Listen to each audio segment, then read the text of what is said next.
की इज्जत। सचिन अपनी पत्नी प्रीति से अच्छे से बोलता, प्यार करता और इज्जत करता था, पर अचानक उसका मिजाज बदला।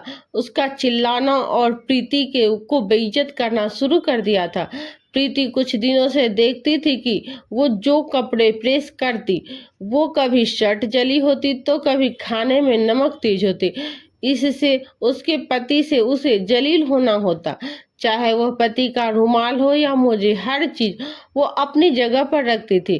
पर फिर जब जरूरत होती तो एक मोजा गायब तो कभी रुमाल गायब। ऐसे ही हर रोज वो कम अक्ल और वैलेट बताई जाती थी पति और सास से वो सब जानती थी कि ये सब सास करती है।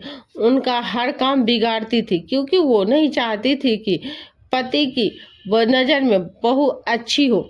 जब पति प्यार से बोलता था तब भी उन्हें बुरा लगता, इसीलिए उन्होंने ऐसा रास्ता चुना, नमक ज्यादा डालते हुए और प्रीति के कमरे में मोजे का जोड़ा छिपाते हुए उसने देखा खुद था। वो नहीं चाहती थी कि ये सब पति को बताकर वो उनकी इज्जत, उनके ही बेटे के दिल में इज्जत कम करे, तो चुप थी कि आखिर सास कब तक ये करती है। हद तो उस दिन हो गई जब पति की इम्पोर्टेंट मीटिंग थी और उसी वक्त उसे पहले जाना था ऑफिस कुछ तैयारी करने प्रोजेक्ट पर, और सास ने ऐसी चाल चली कि बाइक की चाबी ही छुपा दी। उन्हें पता था कि बेटा आज तो हद से ज्यादा गुस्सा करेगा और इस नुकसान के बदले में वो बहू से कभी बात नहीं करेगा। प्रीति और सचिन चाबी ढूंढने में लगे थे। सचिन प्रीति को सुनाता था, चाहता था कि तुम्हें एक काम नहीं करना आता, चाबी भी अपनी जगह नहीं मिल सकती। सास आराम से सोफे पर बैठी थी, ये सब देख रही थी और इंतजार कर रही थी कि कब बेटे का गुस्सा आग बनकर बहू पर बरसे। तब बहू आई और बोली, माँ जी चाबी आपने छुपाई है, मेरे नफरत के चक्कर में बेटे का नुकसान मत करो प्लीज, बहुत मेहनत की है उन्होंने इस प्रोजेक्ट पर, उन्हें जाने से दे। सास आंखें फाड़ कर देख रही थी कि इसे कैसे पता हुआ। तब बहू आगे बोली कि नमक आप तेज करती हो, मेरे खाने में मोजे आप छुपाती हो, कपड़े आप जलाती हो, सब पता है, मैंने खुद देखा है, पर आज नहीं।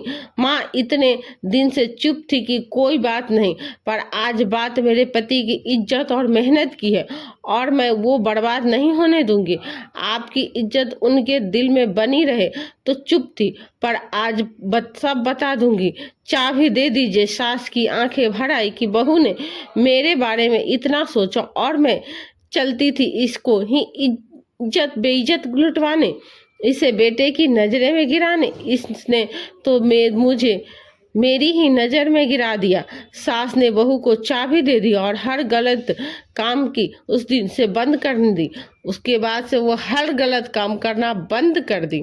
तो दोस्तों, आपको ये छोटी सी कहानी सास बहू की कैसी लगी कमेंट करके जरूर बताएं।